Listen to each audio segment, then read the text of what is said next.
toutes mes courses en solitaire, c'est ma spécialité. Pour ça, il faut du monde avec moi qui justement va m'aider et me mettre dans les meilleures conditions possibles pour être fin prêt au départ. J'ai plusieurs coachs en fait dans mon métier. J'ai le coach Ronan qui est là un petit peu pour me donner un petit peu les nouvelles, on va dire, de ce qui se passe avec le sponsor, avec l'équipe. Pierre-Emmanuel est là pour me dresser l'aspect technique et tout ce qui se passe sur l'eau, tout ce qui est la partie sportive, la préparation physique et les courses bien sûr, c'est moi qui en ai responsable.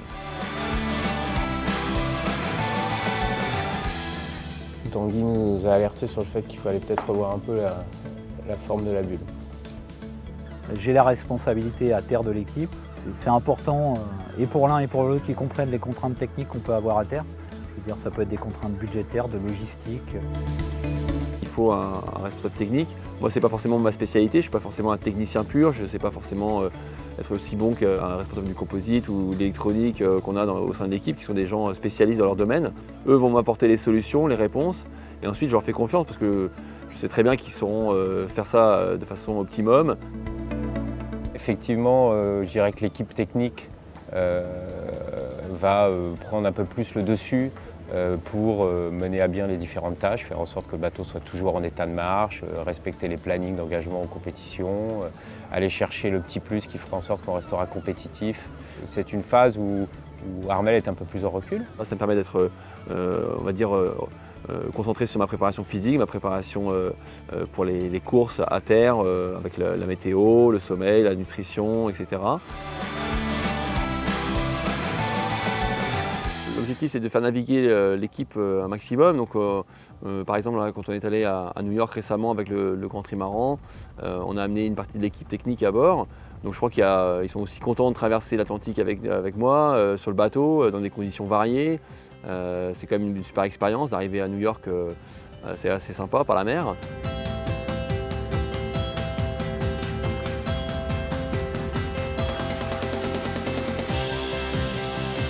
En mer, ça a cette caractéristique, on ne peut pas se cacher.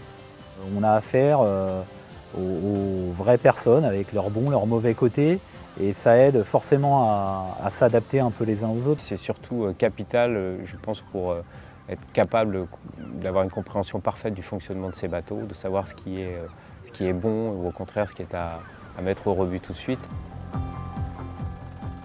C'est vrai que quand on revient de mer, des fois, quand on a des choses qui ne vont pas, qui ne fonctionnent pas, ou qu'on veut faire évoluer, ils ne comprennent pas forcément, parce que quand le bateau est dans le hangar et quand ça ne bouge pas et que c'est au sec, ils ne se rendent pas forcément compte de ce que nous on ressent. Mais quand on va naviguer sur le bateau qui a 40 nœuds de vent, 8 mètres de creux, on se rend compte que c'est pas si simple, qu'il faut forcément faire des compromis pour que ça soit plus performant au final. C'est là où Armel va nous recadrer en disant « bon les gars, c'est super ce que vous avez fait, c'est très bien, mais moi je sais pas comme ça que je vois les choses, il faut absolument que je sois dans de meilleures conditions pour barrer, dans de meilleures conditions pour me reposer.